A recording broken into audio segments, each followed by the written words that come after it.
जी, कमी कहाँ रह गई, आखिर कमी कहाँ रह गई? आदरणीय संदीप जी, मैं आपको बताना चाहूंगा कि चुनाव में जब भी कोई भी पार्टी रणभूमि में लड़ने के लिए तैयार होती है तो कोई ये नहीं सोचता कि हम टक्कर में नहीं है, हम हार जाएंगे।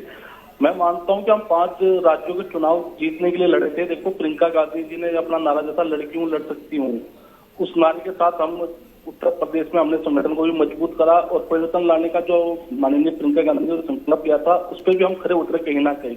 और अभी मेरे बड़े भाई सीएम शुक्ला जी ने कहा, मैं इनको बधाई दूंगा कि भाई आपकी चलो 4 राज्यों में सरकार बन रही है, इसका मैं आपको बधाई देता हूं। लेकिन आप तो ये कह रहे हो कि किसानों के लिए हमने मतलब किसानों की हमने हित की बात की।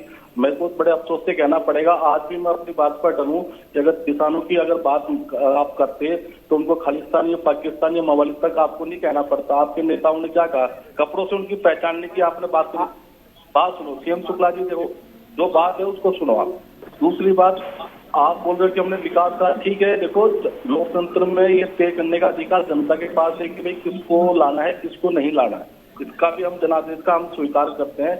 लेकिन कहीं ना कहीं जो जनमानस के मुद्दे थे उस मुद्दों पे हमने तो लोगों के बीच में हम उन मुद्दों को लेके गए और हमने पॉजिटिव मुद्दा लड़ा, ना कि हमने तुष्टिकरण दोष की राजनीति करी, पहली बात। दूसरी बात, जो जनमानस के मुद्दे हैं उस पर किसी भी पार्टी ने, चाहे वो एसपी हो चाहे बीजेपी हो, देखो एक तो जाति पर लड़ रही थी और एक मतलब धर्म के नाम पर लड़ रही थी। लेकिन जनमानस के मुद्दे सिर्फ माननीय प्रियंका गांधी जी लड़ रही थी। जो सड़क से लेकर संसद की लड़ाई माननीय प्रियंका गांधी जी लड़ रही थी, चाहे वो आप हाथरस की घटना ले लो, चाहे उन्नाव की घटना ले लो, चाहे लखीमपुर की घटना ले लो, किसानों के साथ खड़े रहने की घटना ले लो, चाहे आप आदिवासियों के शोषण की बात कर लो। कौन खड़ा था? आज कांग्रेस पार्टी खड़ी थी।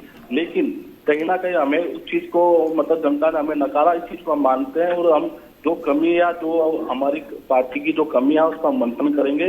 और आने वाला, मैंने आपको कहा ना पहले कि हम चुनाव जरूर आने पर हम निराश नहीं हुए और हम हताश भी नहीं हुए। हम एक बदलाव के साथ आएंगे, तो नई राजनीति के साथ हम दोबारा जनता के बीच में आएंगे। नागन सिंह